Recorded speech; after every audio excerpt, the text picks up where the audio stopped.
So I want to talk about labor shortages, because it truly is interesting as an economic phenomena, interesting as a socio-political phenomena, and it's everywhere. So, in Puerto Rico the other day, I went to this, right next to where I live, there's a bagel store. And I don't eat bagels, but they have good juices. I go in there and we start chatting with the owner. And he says, I can't find workers. I just can't find workers. And he said that he thought the reason was that everybody was getting these benefits from the government. And as increased unemployment insurance, which the government approved, Trump approved, and then Biden extended these extra unemployment insurance benefits. And nobody wants to work because they're getting these benefits from the government, so why work? And he says, they're expiring in a week or two, so I hope at that point they start coming to work. And then he stopped and he said, and on the other hand, waiters and dishwashers, the whole spectrum, I just don't, I'm just not getting them. I'm gonna turn off my video here. How do I keep the super chat? Turn off my YouTube because it's, and then I was at my favorite Israeli restaurant. Some of you heard this yesterday. My favorite Israeli restaurant yesterday here in London, Palomar, for those who are interested. Really, really good food. And I've been there enough so that I can chat with the chef, right? And saying how things going. You covering from COVID? And he said, "Oh no, the demand is through the roof. We're booked solid almost every day, but I can't find workers." And then I was talking to somebody, again, one of the supporters for the show, who works for Amazon, like a project manager level at Amazon in the U.S. And he was saying, find workers. Are we streaming? Oh, there, I'm back. Okay. So it's strange because you don't really see that in a market, right? In a free market, you don't see it because prices adjust, people move to where the work is. And yeah, you might get short-term misallocations, but it corrects. Now, a big part of this is COVID. And it really hit home for me. So I stay at the same hotel whenever I'm in London, pretty much. Once in a while, their rates are too high, and I shift to a different hotel. But mostly I stay at this one hotel. And I noticed this time that most of the staff are British. And that's never been the case.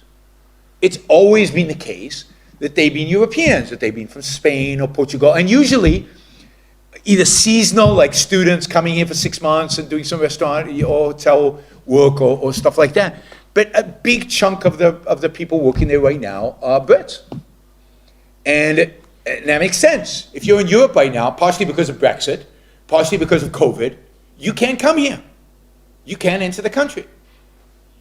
And then if you think about who works at restaurants in the United States, well, it's illegal immigrants. And there's just not that many coming across. Oh, the other place where there's massive shortage of labor in the United States is home building. Like they just calculated, I can't remember the number, like the 8 million, there's a shortage in the United States of 8 million homes, some number like that, some ridiculous number like that, right? And the builders can't build them fast enough. They go like this. This is why prices are going up all over the United States. It's not because of inflation. It's because of shortages, actual, literal shortages of supply. Demand exists. Households are being formed, have been formed, but supply can't keep up. Again, who builds homes in the United States? Well, it's legal and illegal immigrants. The last 10 years, there haven't been many. I mean, most Americans don't know this, but basically from 2008 to 2018, net migration to the United States, illegal net migration to the United States was zero. Right? As many people came as left because there weren't that many jobs. And now there are jobs, and they're not coming. They're not coming, they're not crossing, it's too dangerous, it's too risky, or they're getting handouts, so they don't come and work. I don't know, but the workers are not there. There's a massive demand for workers. And then if you think about programmers, well, where does America get a big chunk of their programmers? From H-1B visas, from immigrants who come in, who work as programmers, whether it's Indians, Israelis, Europeans, all over the world they come. Silicon Valley is immigrants all over the place. 50% of all the startups have at least one immigrant founder in Silicon Valley. Right? But Trump basically stopped H-1Bs, capped them at a very low number. COVID is not allowing anybody to come in. So there's no legal immigration into the United States. There's very little illegal immigration coming to the United States. So if there is, I don't know, they're holding them in camps. You can see pictures of in different places, but they're not letting them into the economy. And there's a huge shortage of workers. And it all has to do with migrant flows.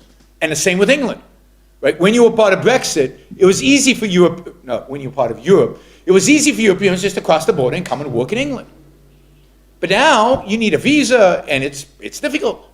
And of course, again, with COVID, if you were still part of Europe, it would be easy. But you're not part of Europe, so nobody's issuing visas right now for workers to come across the channel with all the mask requirements and the test requirements and all that nonsense. So there's just no movement of people. There's still movement of capital.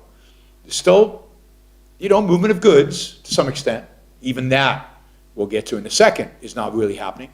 But there certainly is no movement of people. And that is a massive detriment to the economy.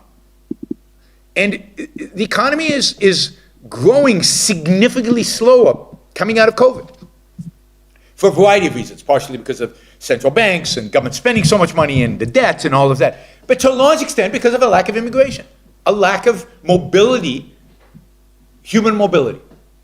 And the whole world has become, as in a sense, become, built walls. The walls are now bureaucracy around the COVID vaccines, but not only that, right? Brexit has hurt the movement of people in and out of the UK, whether you agree with Brexit or not. I mean, I was all for Brexit, and then, having basically opening the borders at least for most people, and having free trade. And you could just become a free trade island, just lower the tariffs to zero, and you don't need bilateral agreements. What do you need trade agreements for? Trade agreements are like full employment acts for lawyers and accountants and bureaucrats. I mean, trade is easy. Don't tax it. That's it. Now, the farmers won't like it. Okay. Time for them to get a new job. Right? It's just like the coal miners didn't like it when Margaret Thatcher did it to them. Right? They'd have to get a new job, but that's the reality. And think of how much Africa would benefit if you lower tariffs on food to zero. I mean, they would become the breadbasket of Europe. I mean, why farm in Europe? The cost of farming in Europe is through the roof. The cost of farming in Africa is really cheap. You'd get better food, and it's close, so it could be fresh, much cheaper. You'd lower the cost of living, which would increase the standard of living of poor people, primarily. And Africans would be better off, Brits would be better off, win-win. Yeah, some farmers would not be better off. But they'd be better off too, because long-term, who the hell wants to farm in England? They should be computer programmers or something else, something that adds value. Or chefs, celebrity chefs. I like celebrity chefs. I want more British celebrity chefs. Trained in France, though. And to begin with, I wonder if I can ask you to capsulize. I know this is difficult. Can I ask you to capsulize your philosophy? What is Randism? First of all, I do not call it Randism, and I don't like that name. I call it objectivism. All right. Meaning a philosophy based on objective reality. Now let me explain it as briefly as I can. First, my philosophy is based on the concept that reality exists as an objective absolute. That man's mind, reason, is his means of perceiving it. And that man needs a rational morality. I am primarily the creator of a new code of morality which has so far been believed impossible, namely a morality not based on faith. On faith? Not on faith, not on arbitrary whim, not on emotion, not on arbitrary edict, mystical or social, but on reason and morality, which can be proved by means of logic, which can be demonstrated to be true and necessary. All right. All right. Now, may I define what my morality is? All right. Because this is merely an introduction. My morality is based on man's life as a standard of value.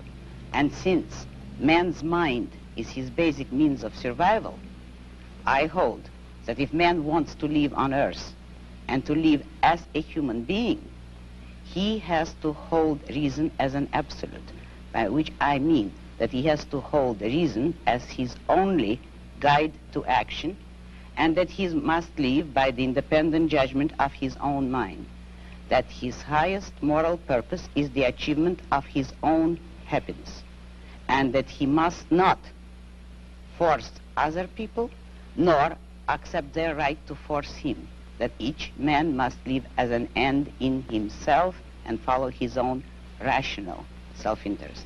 May I?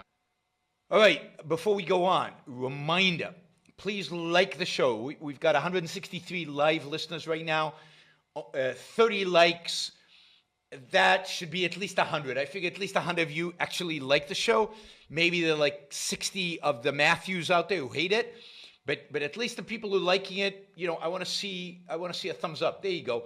Start liking it. I want to see that go to 100. All it takes is a click of a thing, whether you're looking at this. And you know, the likes matter. It's not an issue of my ego. It's an issue of the algorithm. The more you like something, the more the algorithm likes it. So, you know, and if you don't like the show, give it a thumbs down. Let's see your actual views being reflected in the likes. But if you like it, don't just sit there. Help get the show promoted. Of course, you should also share.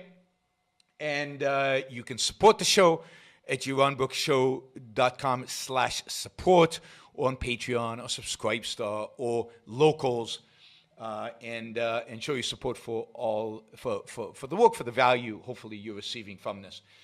And of course, don't forget, if you're not a subscriber, even if you just come here to troll, or even if you're here like Matthew to defend Marx, then you should subscribe, because that way you'll know when to show up. You'll know what shows are on, when they're on. You'll get notified, right? So, yes, like, share, subscribe, support. Like, share, subscribe, support. There you go. Easy. Do one or all of those, please.